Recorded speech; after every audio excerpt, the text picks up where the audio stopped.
Alright, so this is going to be a video about the combination square. So this little square here has a little piece of metal that when you tighten this up, it locks that ruler into place and it won't slide back and forth. So you could use this to check, like if you had something here, you can loosen it up and then you can slide it over and then you tighten it up. And then you can check the depth of a hole with it. You can transfer measurements. They have a little metal scribe in them, if you don't lose it. This right here is made for scratching on steel with.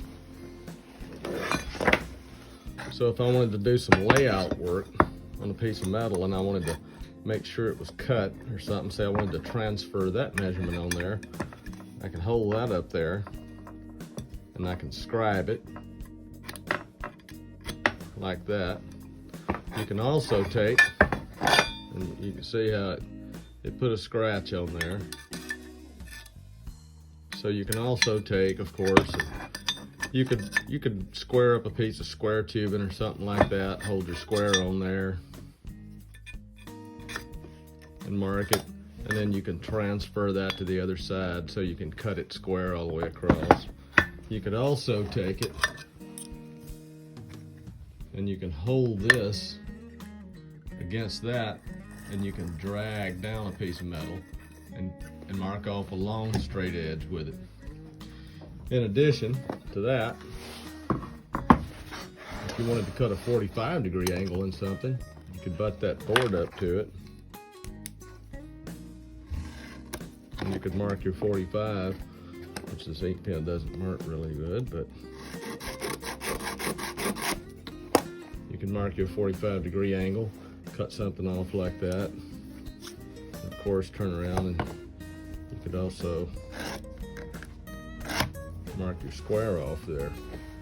And it also has the ability, you know, you've got 8ths, 16ths, 30 seconds on this side, and then millimeters over here.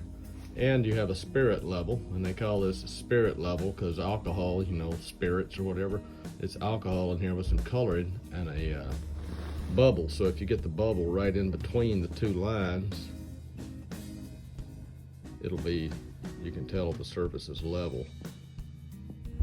So anyway, just a couple of neat little things about that. In addition to that, say you were working on a table saw or something, and you have your bed of your table saw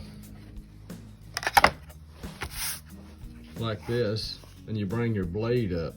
So say have your blade at an angle, you've been cutting some type of a bevel cut. Now you want to true your blade up, straight up and down here. You take your square, loosen it up, put it all the way down against a flat surface, the bed of the saw. Now this is flush or slightly recessed. You tighten it back up. Now you have a 90-degree angle. And if this is the bed of your lathe or your table saw, you could put this here and butt it right up against your blade so that you can check. And when you bring your blade up, your flat part of your blade can just touch that. So you can true up your table saw. And of course you could use this to set a 45-degree angle with it too. You can take this completely out and use that as a level in various situations there. And then, you know, stand alone, well, you have a steel rule. So anyway, hope that helps somebody.